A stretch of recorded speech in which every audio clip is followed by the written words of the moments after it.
boa noite a todos. Que Jesus nos ampare e nos proteja nesta noite. É uma alegria muito grande quando a gente entra, pela primeira vez numa casa espírita, porque a gente percebe a alegria dos irmãos. Quando a gente vai todo dia nos ceareiros, a gente fica muito acostumado com as pessoas, não fica? A gente fica acostumado com todo mundo lá, mas quando a gente entra numa casa que a gente ainda não foi, a gente percebe as vibrações. E é tão bom conhecer novas casas espíritas, fazer novos amigos. Então, assim, é com muita alegria, com uma mensagem de Meimei, vem falar da alegria, que a gente preparou esse singelo estudo. E a mensagem da Meimei, como não poderia deixar de ser, fala de quê? Da natureza. Se nós pegarmos todo o Evangelho do Cristo, todo, do primeiro capítulo de Mateus até o último capítulo de João, nós vamos perceber que Jesus o tempo todo se reporta à natureza para falar das coisas eternas. Pedagogo, um mestre por excelência, porque esse foi o único título que ele aceitou. Quando o chamaram de bom, ele fala que bom só o Pai que está no céu. Mas o título de mestre, ele aceita. Porque, como está lá no Livro dos Espíritos, na questão 625, quando Kardec sabiamente pergunta aos espíritos qual o ser mais perfeito que Deus tem oferecido à Terra para nos servir de modelo e guia, os espíritos respondem curtamente. Na tradução da FEB de Salvador Gentili, aliás, o Guilhom Ribeiro, ele responde Jesus. A do Salvador Gentili responde vide Jesus. Então, assim, em duas ou uma palavra, os espíritos dão a síntese para nós da evolução, que é seguir o modelo e o guia que é Jesus. E ele, conhecendo ainda a nossa infância espiritual, que ainda éramos infantis espiritualmente, tanto é que o levamos à cruz, ele vai utilizar dos elementos da natureza para se fazer entendido ao povo da época dele, de 2000 anos atrás, e continuar se fazer entendido hoje, ainda no século 21. Às portas que nós estamos de uma transformação moral, que será individual. Não adianta a gente querer a transformação, da Terra, se nós não nos transformarmos. E pensando nisso, nessa didática de Jesus, pensando na nossa responsabilidade enquanto os espíritos, no topo aí da escala evolutiva, que é a natureza da Terra, nós temos os minerais, os vegetais, os animais, que também fazemos parte por conta da constituição física. Mas Kardec coloca em O Livro dos Espíritos, quando ele vai falar dos reinos da natureza, dos 3 reinos, os espíritos nos colocam como o quarto reino, que é o reino nominal. Porque nós carregamos a natureza animal, igual os nossos animais, que nascem, morrem, perecem. Mas nós somos o topo da criação, da cadeia alimentar, como assim vamos dizer, Porque nós dominamos a natureza e subjugamos a natureza a nosso bel prazer. E nos esquecemos, nesse tempo todo, que nós fazemos parte da natureza humana, E pensando nisso, a gente vai percebendo o quanto temos nos distanciados dessa natureza humana que nós somos, quando utilizamos os recursos da natureza a nosso bel prazer, achando, que somos o suprassumo da criação e que podemos fazer o que quisermos. E Jesus já sabia disso, então ele vai trazendo a simplicidade, mostrando que tudo em a natureza se encadeia, que Deus, é o Senhor do universo e que nós, assim como diz a mensagem de Meimei, somos apenas um grão de areia. Ou como diz o nosso Chico Xavier, somos um cisco enquanto ao universo em que estamos. E aí nós vamos escolher uma passagem que vai falar um pouco desse cuidado que nós precisamos ter com a natureza e quando temos utilizado. E nós vamos falar uma que é conhecida, Olhai as aves do céu, que não semeiam nem plantam, nem ajuntam em celeiros, e vosso Pai Celestial as alimenta. Não tendes vós muito mais valor que elas? Jesus faz essa pergunta. Por que será que Jesus fala para nós, que nós temos mais valor do que as aves do céu, que não plantam e não colhem e não guardam em celeiros, e que o Pai Celestial as alimenta? Porque nós somos dotados de razão. Nós temos a possibilidade e o livre-arbítrio para escolher o que a gente queira. Por isso que ele faz essa colocação. Ele faz uma pergunta. Vocês não são seres da criação, que evoluíram, passaram por todos esses reinos quando foram criados, princípio inteligente do universo. Porque se nós pegarmos o Livro dos Espíritos, na questão 23, quando ele pergunta, o que Deus cria, os Espíritos respondem, princípio inteligente do universo. E depois a questão 76, lá na frente, quando ele vai falar de espíritos, ele vai falar que os espíritos são seres inteligentes da criação. E Kardec coloca uma nota embaixo de rodapé para diferenciar o princípio inteligente dos seres que já pensam, que já têm razão, que já têm livre-arbítrio, que podem escolher. E que escolhas nós temos feitos ao longo dos séculos, ao longo dos milênios, desde que a Terra foi criada. Jesus, quando ele responde ao fariseu, que vai questioná-lo no Evangelho de João, sobre a natureza dele, ele vai falar, antes que Abraão existisse, eu sou. Está no Evangelho de João. E aí nós vamos ir a caminho da luz de Emmanuel, que vai trazer para nós a notícia de que quando Deus resolveu criar o sistema solar e o planeta Terra, ele entregou essa função de engenheiro sideral, de arquiteto divino para Jesus. Então, desde quando a Terra foi criada, há mais ou menos 4 bilhões e meio, 5 bilhões de anos atrás, é isso mesmo, Paulo? Você sabe disso? Ah, lá. Você tem um marido físico, é bom por causa disso, O que acontece? Quem fez esse trabalho todo foi Jesus, junto com os outros espíritos crísticos que acompanharam e o auxiliaram nessa tarefa. E o que nós estamos fazendo com esses 2 bilhões de anos de evolução? Em menos de 200 anos, nós conseguimos destruir tudo aquilo que foi criado. Nós estamos destruindo. Eu nem vou falar das últimas tragédias em Minas Gerais. Vamos passar a régua nisso, porque senão nós vamos fugir ao objetivo, que é conscientizar.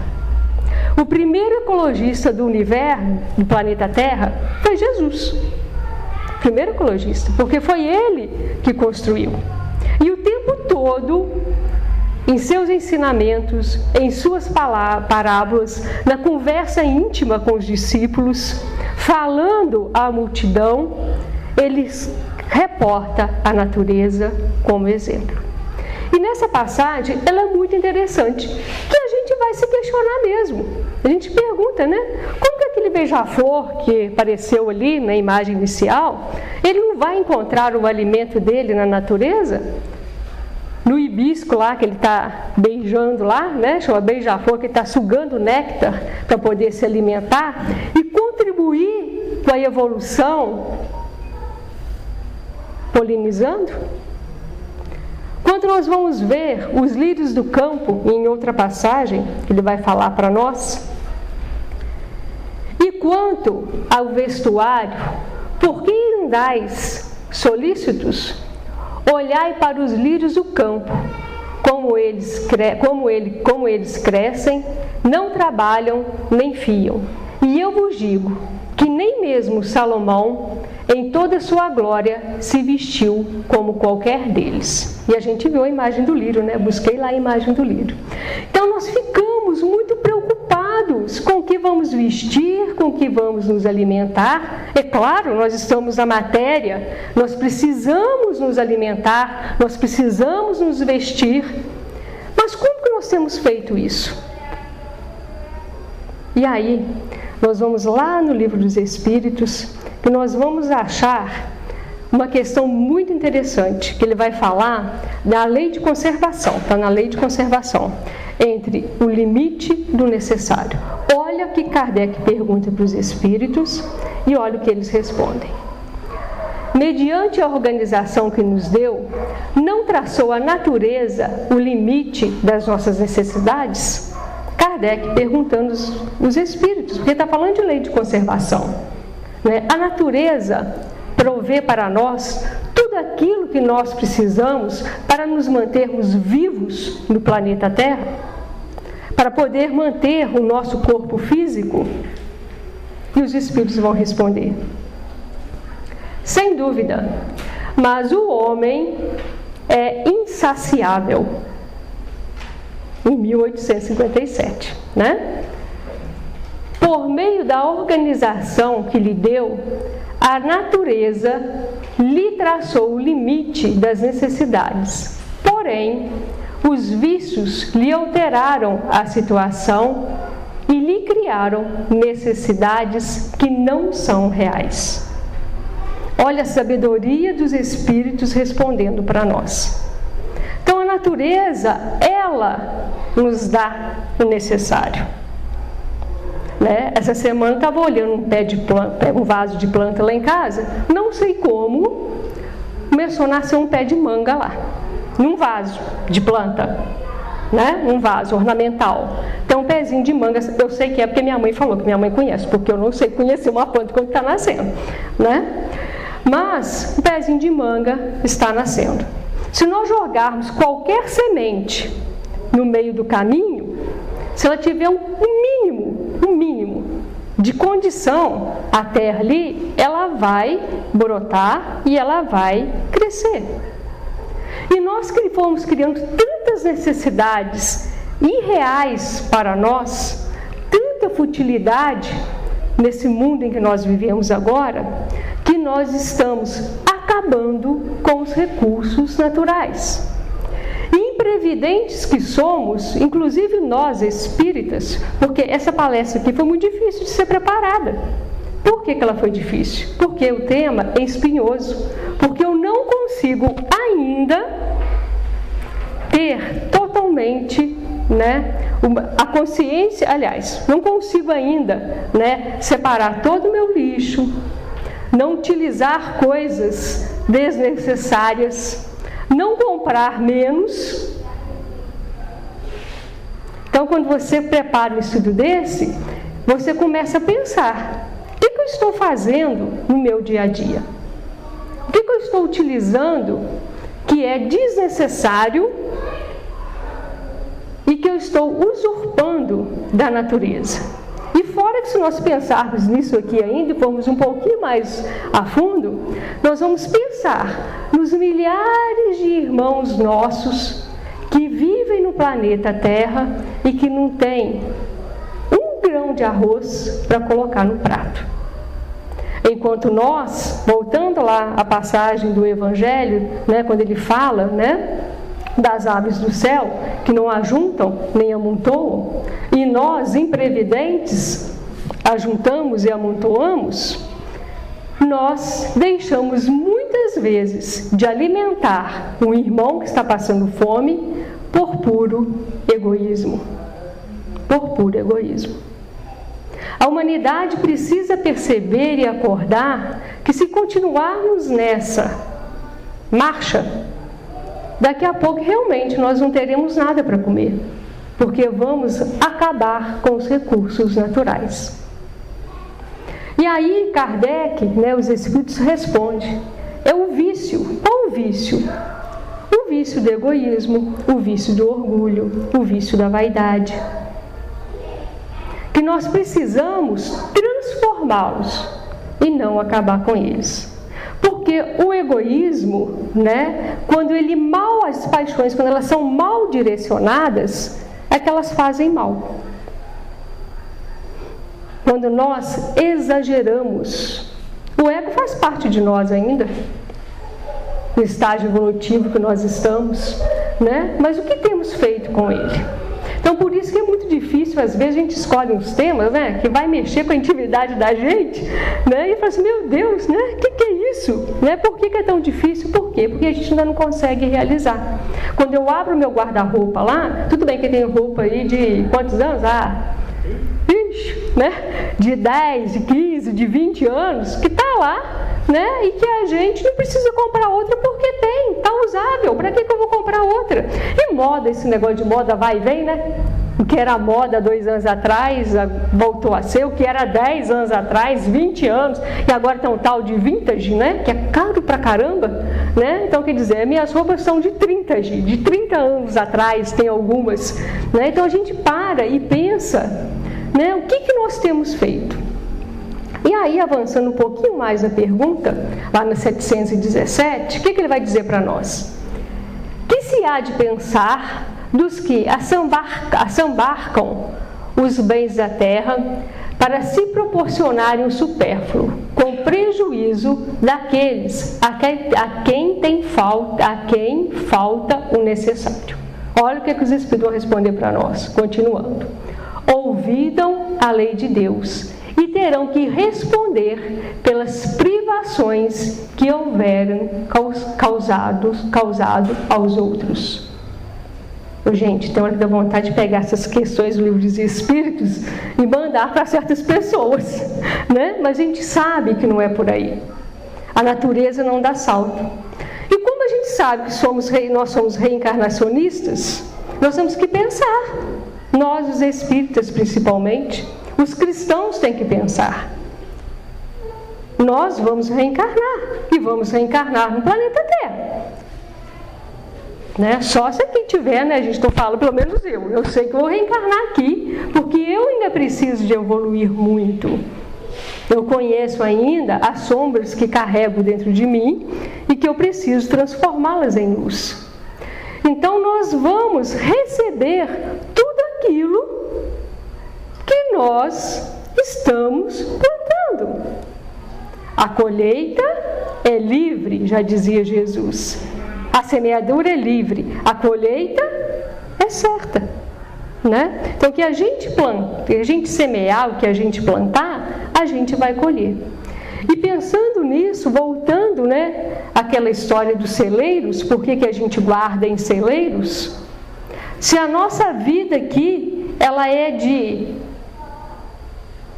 40, 50, 60, 70, 80, Hoje em dia nós estamos vivendo 80 anos, Nós estamos vendo aqui, jovens de 80 anos aqui na minha frente, 60, 70, não sei se tem alguém de 80, Nós estamos vivendo muito, mas nós precisamos amontoar tanta coisa para viver 60, 70, 80 anos na Terra?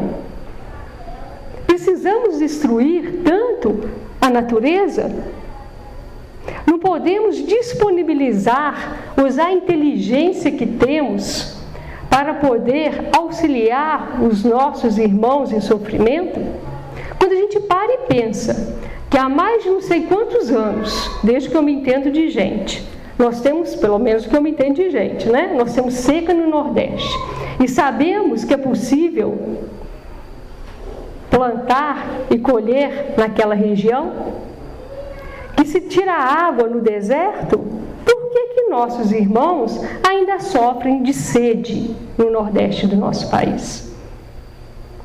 Né? Temos ou não temos tecnologia e inteligência para poder resolver o problema da água, da falta de água para esses irmãos? Então são coisas, né, que vai nos chamando a atenção e que muitas vezes no dia a dia, na nossa correria, ao abrirmos a torneira da nossa casa, ao lavarmos o nosso carro, né, a lavarmos roupa, posso nem falar nisso, porque lá em casa eu lavo algo demais, né? Ao lavarmos roupa, né? Nós temos a água ali disponível. Nós vivemos no país que tem a maior quantidade de água doce do mundo, né? E nós estamos transformando tudo isso pela nossa ganância. Então não adianta a gente pensar que é o político tal, o governante tal, o empresário tal que está fazendo isso. Nós fazemos parte da natureza. A nossa evolução, ela é coletiva, ela é individual e coletiva. Então nós também temos responsabilidade com tudo isso que está aí. É duro ouvir esse discurso, porque também é duro pensar nisso, né? Mas é a realidade. É a realidade. E Jesus, nessa passagem, nós vamos contextualizá-la agora, que ele fala assim, está no Evangelho segundo o Espiritismo também, no capítulo Buscai e Achareis. Ele vai falar para nós assim, olha onde que estava. Observai os pássaros do céu. É o item 6 do capítulo Buscai e Achareis. Não acumuleis tesouros na terra, onde a ferrugem e os vermes a comem, e onde os ladrões os desenterram e roubam. Acumulai tesouros no céu, onde nem a ferrugem, nem os vermes os consomem. Porquanto, onde está o vosso tesouro, aí está também o vosso coração. Depois não adianta reclamar, né? E eis porque vos digo, não vos inquieteis por saber aonde achareis o que comer para o sustento da vossa vida, nem de onde tirareis as vestes para cobrir o vosso corpo. Não é a vida mais do que o alimento e o corpo mais do que a veste? Olha o que Jesus está falando aí. Está falando que nós somos espíritos imortais. E ele vai continuar. Observai os pássaros do céu. Não semeiam, não ceifam, nada guardam em celeiros, mas vosso Pai celestial os alimenta. Não sois vós muito mais que eles? E qual dentre vós o que pode, com todos os seus esforços, aumentar em um covado a sua estatura? Aumentar em tamanho, né? Porque também vos inquietais pelo vestuário. Observai como crescem os lírios do campo. Não trabalham nem fiam. Entretanto, eu vos declaro que nem Salomão, em toda a sua glória, jamais se vestiu como um deles. Ora, se Deus tem o cuidado de vestir dessa maneira as ervas dos campos, que existe hoje e amanhã será lançada na fornalha, quanto maior cuidado não terá em vos vestirdes, ó homens de pouca fé. Né? Então, está chamando a atenção para nós, que essa nossa preocupação demasiada em acumular, representa uma falta de fé em Deus. Eu preciso adquirir porque eu tenho que deixar para o meu parente, que eu tenho que deixar para o meu filho, que eu tenho que ter e que eu tenho que isso. Ô, gente, não precisa a gente ir longe. Quantas pessoas, quantos pais trabalharam, deixaram herança, e o pai quando desencarna, a mãe quando desencarna, eles colocam tudo a perder? Ou então brigam, há dissensões entre famílias, que às vezes por pouca coisa, por ninharia, as pessoas brigam e se matam, está cheio aí, né? As reportagens, as notícias, para nos dizer isso. E nós, né, preocupados, não acreditando que Deus, né, tem como nos vestir, nos alimentar, nós vamos acumulando. E é interessante que tem um livrinho da doutrina espírita que chama Conduta Espírita, do André Luiz. É um livro que às vezes é pouco lido e estudado nas casas espíritas. E o Conduta Espírita é para o espírita, é para o trabalhador espírita. É livro que precisa ser lido em todos os grupos de estudo, antes de começar o grupo de estudo, porque ele é interessante. Ele fala da nossa conduta na tribuna, na casa espírita, perante o necessitado, perante o enfermo, com relação à natureza, né? E nós escolhemos perante a natureza. E ele vai trazer para nós umas coisas bem interessantes. Prevenir-se contra a destruição e o esbanjamento das riquezas da terra em exploração abusivas, quais sejam a queima dos campos, o abate desordenado das árvores generosas e o explosivo na pesca. O respeito à criação constitui simples dever. Ele não fala para a gente não utilizar os recursos da natureza. Ele vai falar para nós não explorarmos abusivamente dos recursos da natureza, porque eles não são inesgotáveis. Eu respeito a criação e que nós, o topo da cadeia alimentar, né? Ou então já espíritos capazes de transformar, modificar, manipular, criar coisas boas, coisas belas, também estamos abusando disso, da nossa natureza. Então ele vem dizer isso para nós, e ele vem falar diretamente aos espíritas, porque o conduta espírita é para o espírito, não é? Ele não fala conduta católica, o livro chama, nem conduta evangélica, nem conduta budista, é conduta espírita, que André Luiz vem falar para nós, né? Então ele vai falando, né, de acordo com aquelas questões. Olha como que a universalidade do ensino dos espíritos, como Kardec fala tão bem na introdução do livro dos Espíritos, ela vai se encadeando. Jesus falava, né? Francisco de Assis, vamos lembrar do Francisco de Assis, que a gente esquece, né? Que no ano 300 e pouco, né? Não me lembro mais, quem lembrar ajuda aí. Francisco de Assis veio também relembrar, né, a simplicidade do Evangelho, e que utilizava os elementos da natureza, que conversava, que tinha um respeito, um agradecimento à natureza, sem falar da natureza mais importante, pelo menos para nós, o nosso corpo físico. O que temos feito da nossa natureza humana, do nosso corpo físico? Como que temos tratado o nosso corpo físico? Tudo em excesso, né? 1226, né? Então, século XI. Olha só.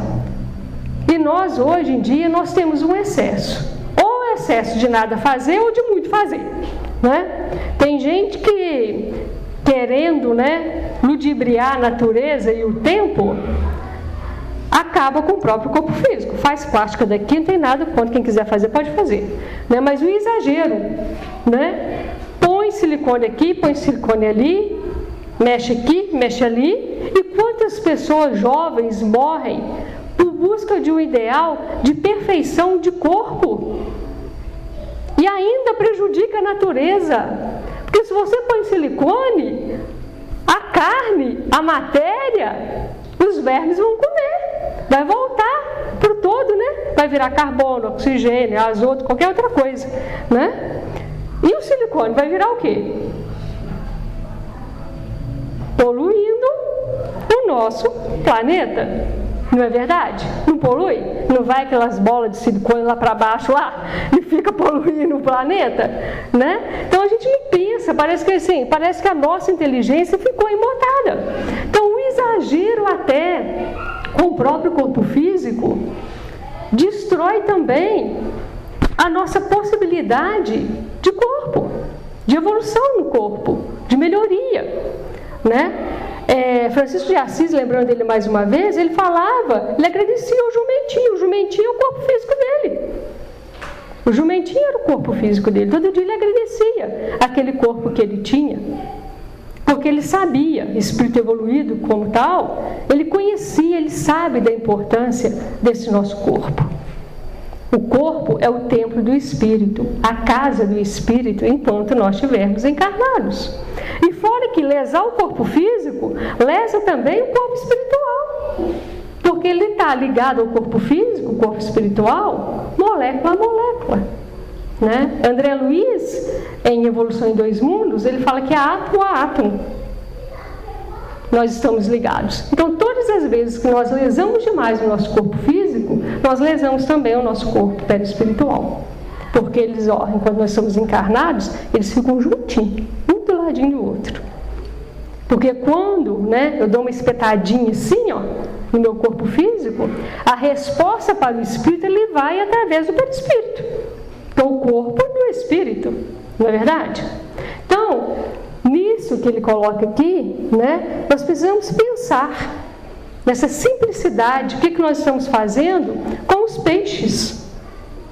Aí eu lembro novamente da tragédia aqui de Minas Gerais, né? Da tragédia, que não é acidente, é tragédia mesmo. Para não falar que é outra coisa, né? Para a gente não complicar muito também a vida dos irmãos, porque senão a gente vai vibrando só negativamente, complicamos a vida deles também.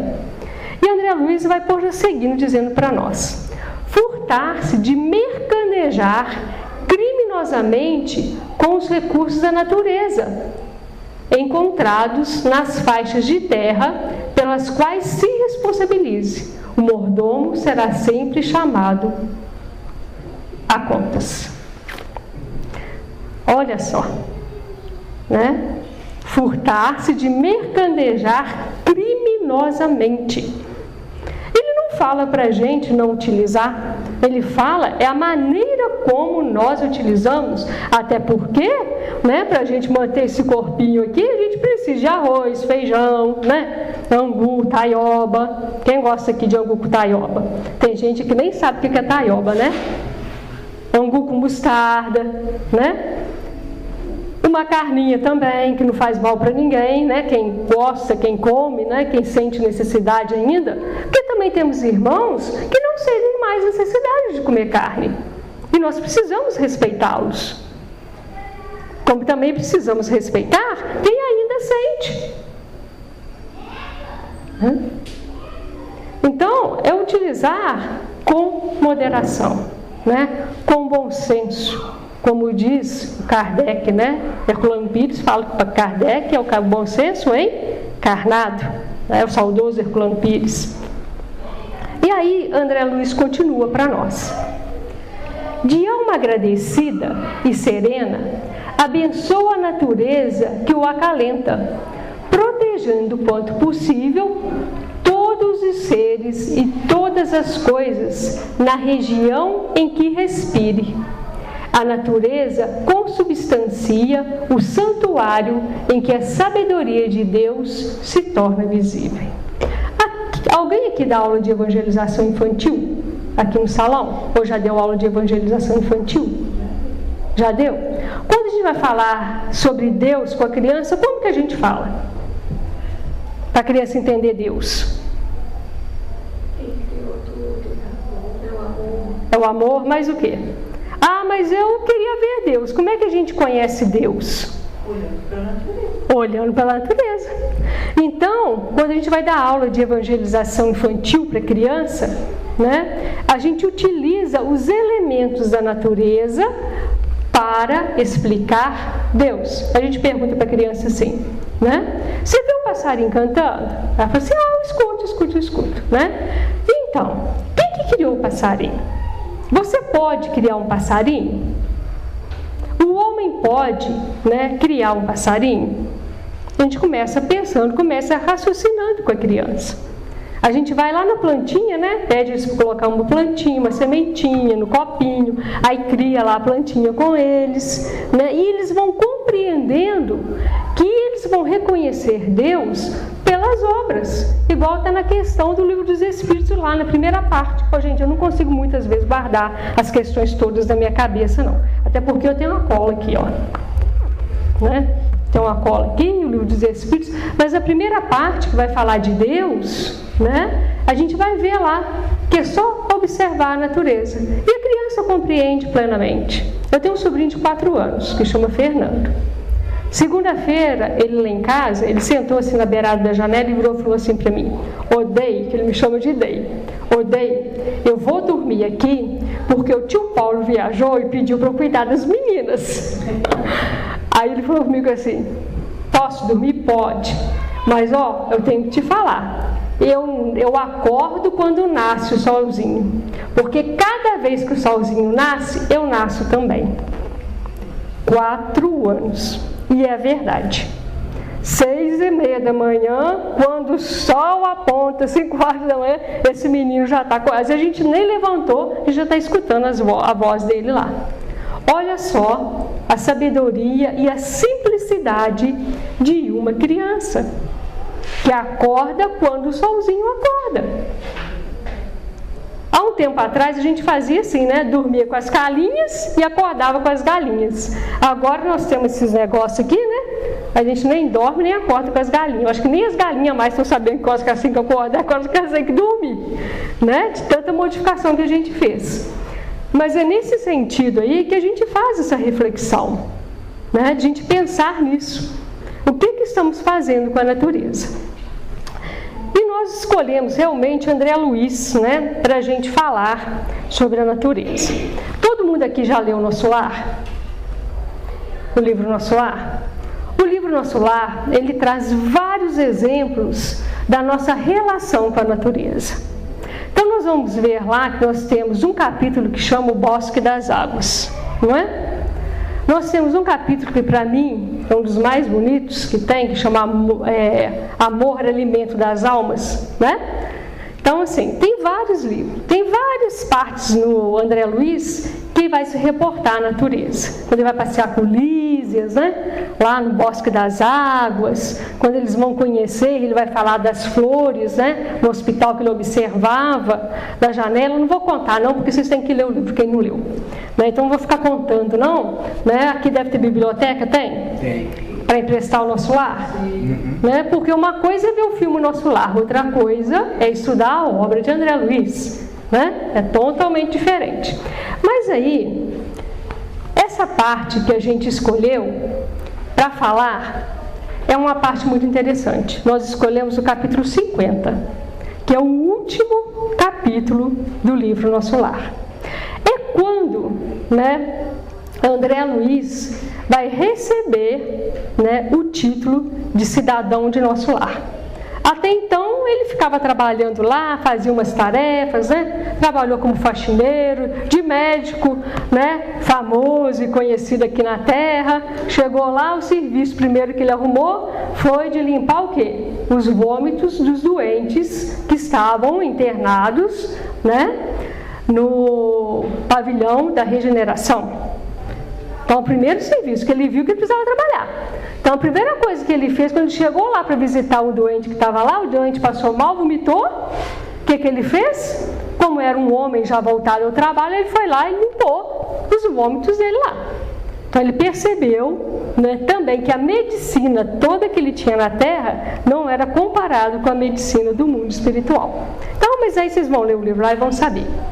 Mas aí, antes da gente entrar propriamente no Nosso Lar, nós vamos usar uma última frase aqui do Conduto Espírita. Aplicar as forças naturais como auxiliares terapêuticos na cura das variadas doenças, principalmente o magnetismo puro do campo e das praias, o ar livre e as águas medicinais. Toda farmacopeia vem dos reservatórios da natureza. Então ele está falando para a gente aproveitar, né? O campo, a praia. Quando a gente estiver doente, né? Passear faz bem. Buscar um ar puro. Quando a gente estiver cansado, né? Ir para a praia, né? Para Cabo Frio, faz bem, né? Do Juiz de Fora vai para Cabo Frio. Para quê? Para você respirar. Aquela natureza, aquele mar que traz tantas coisas boas para nós. Contemplar a natureza. A gente tem que aprender a contemplar. Esse estudo eu fiz quarta-feira passada lá no Ceareiros. A hora que eu estava indo para o Ceareiros quarta-feira passada, eu me deparei com a lua gigante. Que teve quarta-feira passada. Quem observou o céu e viu a lua gigante? Eu estava indo. A hora que eu olhei, eu disse, meu Deus, obrigado. Obrigada por eu ter visto essa lua gigante e eu vou falar de amor à natureza. Né? E aí, nós vamos entrar propriamente ali no último capítulo. Ah, tá. Estou procurando o relógio lá, o relógio está aqui. E é interessante que quando André Luiz, né, depois de passar longo tempo em nosso lar, ele resolve, né, ele é agraciado, coisa que ele queria desde o dia que ele chegou lá, de reencontrar os familiares na terra. Era o sonho dele, vamos dizer assim, né, voltar e rever a família.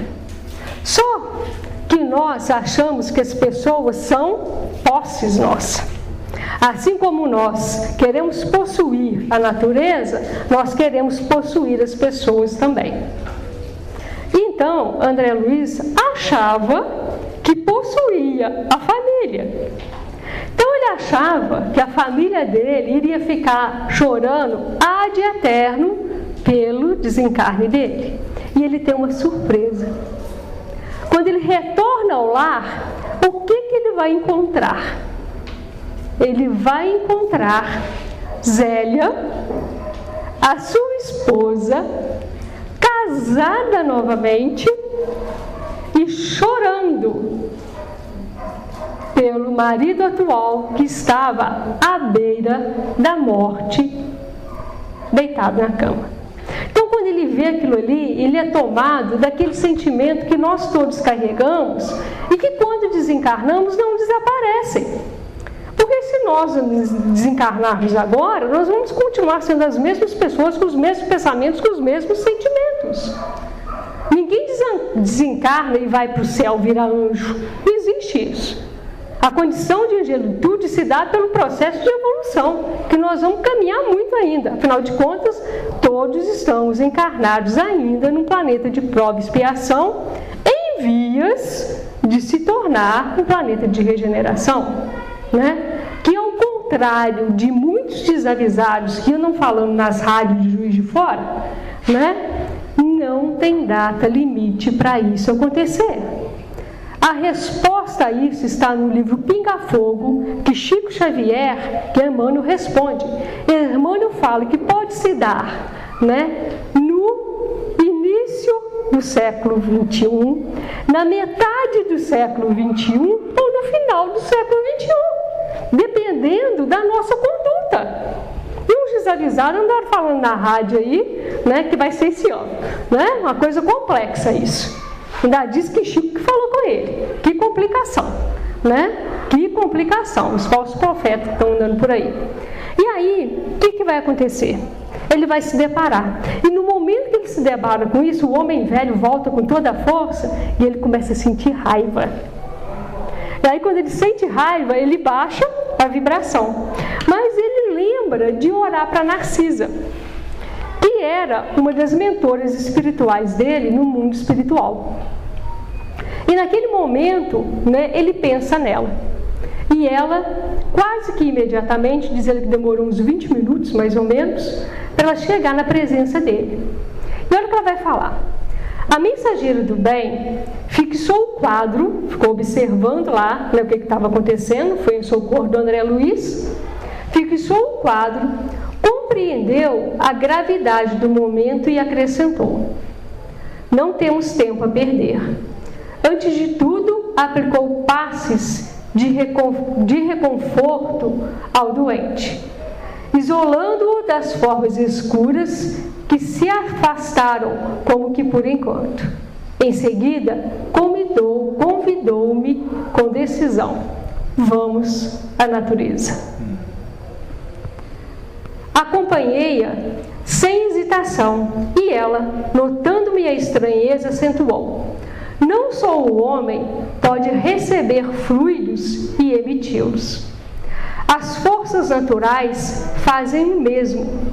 Nos reinos diversos em que se subdividem, para o caso do nosso enfermo, precisamos das árvores. Elas nos auxiliarão eficazmente.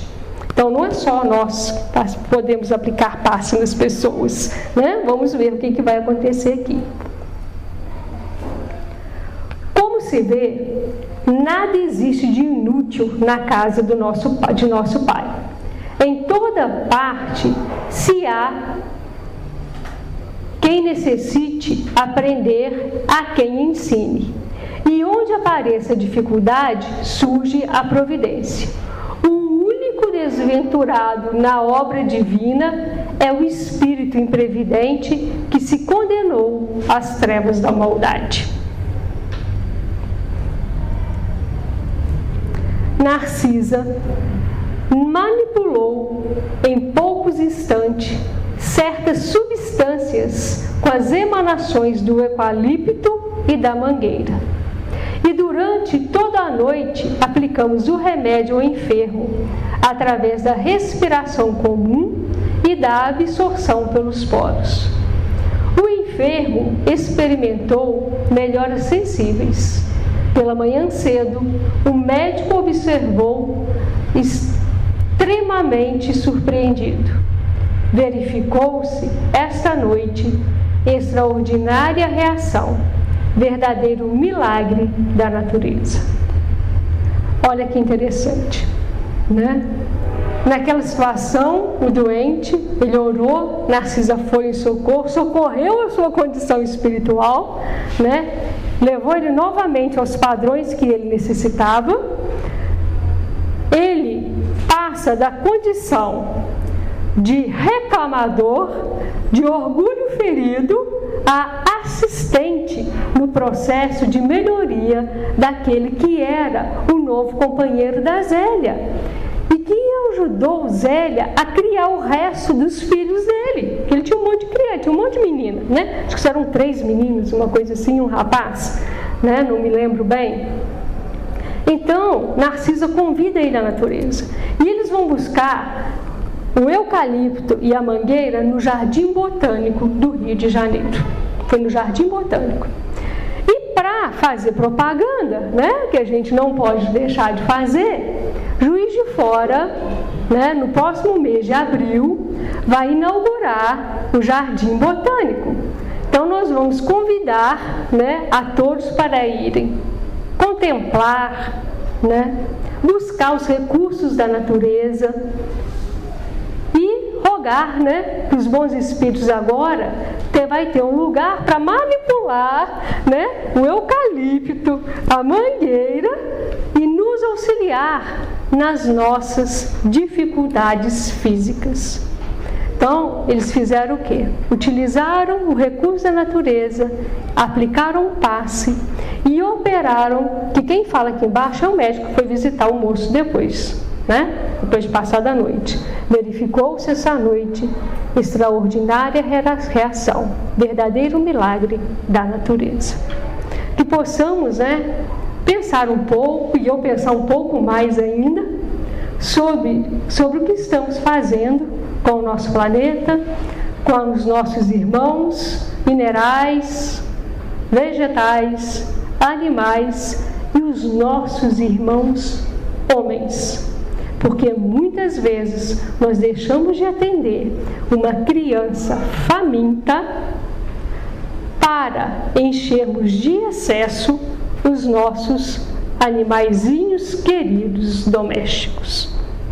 Então, só para a gente pensar. Nada contra os animais, gente, pelo amor de Deus. Antes de sair aqui de casa, nós fomos buscar a Lindinha, que é a cachorrinha do Fernando, que estava embolada, nós fomos dar um banhozinho nela. Tem 2 lá em casa, tá? A Lilica e a Lindinha. A Lilica já velhinha, né? com mais de 10 anos de idade, vai fazer 10 anos agora em agosto, e a Lindinha, novinha. Então a gente cuida dos animais, a gente protege os animais, mas são espíritos, são princípios inteligentes que estão evoluindo. Se nós mexermos demais na condição deles, nós vamos atrapalhar o processo de evolução do princípio inteligente. A veterinária, só para encerrar, que eu gosto de falar, gente, eu falo a noite inteira se deixar. A veterinária das minhas cachorrinhas fala comigo que as cadelas estão rejeitando os filhotes, porque elas não estão conseguindo perceber o cheiro dos filhotes. Tamanha confusão nós estamos arrumando com os bichinhos, né? Que Jesus nos ampare, nos proteja, nos ilumine e que podemos, né, pensar como Jesus nos ensinou, né? Olhar os lírios do campo, as aves do céu e perceber o que nós necessitamos. Muito obrigada.